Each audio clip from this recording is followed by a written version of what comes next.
पट पट पट लगोगे अछियो मधुबनी जिला के हम छौरा तोरा पटा लगोगे अछियो दरभंगा जिला के हम छौरा तोरा पटा लगोगे पटा लगोगे।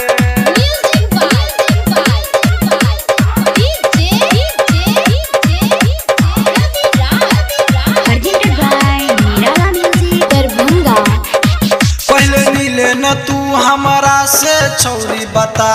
दबोगे पहले मिले न तू हमरा से छौरी बता दबोगे हम बता दबोगे अछियो दरभंगा जिला के हम छौरा तोरा पटा लगोगे अछियो मधुबनी जिला के हम छौरा तोरा पटा लगोगे। पहले मिले न तू हमरा से छौरी बता दबोगे पहले मिले न तू हमरा से छौरी बता दबोगे हम बता दबोगे अछियो दरभंगा जिला के हम छौरा तोरा पटा लगोगे अछियो मधुबनी जिला के हम छौरा तोरा पटा लगोगे पटा लगोगे।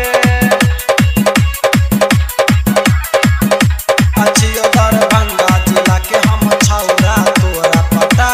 लगोगे अछियो मधुबनी जिला के हम छौरा तोरा पटा लगोगे पटा लगोगे।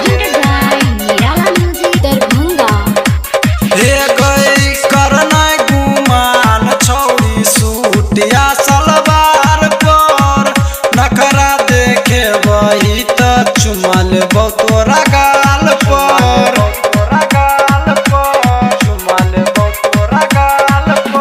हे गई करना गुमान छौरी सूटिया सलवार पर नखरा देखे वही त चुमल तोरा गाल पर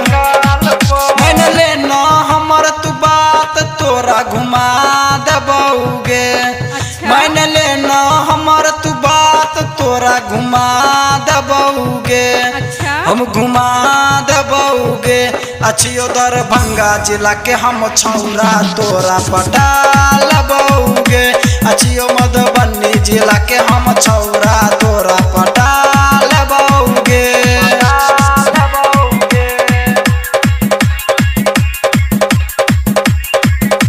अछियो दरभंगा जिला के हम छौरा तोरा पटा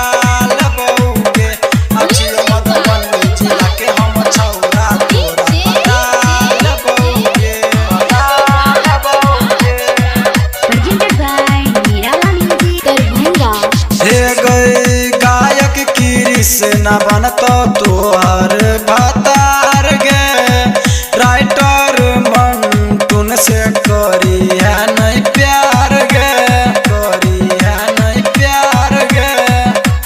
हे गई गायक कृष्ण बनतो तोहर भतार गे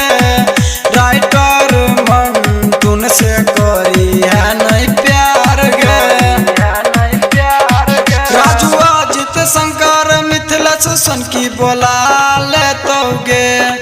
राजू अजित शंकर मिथिलेश सन की बोला लेतोगे संतोषवा बोला लेतोगे अछियो दरभंगा जिला के हम छौरा तोरा पटा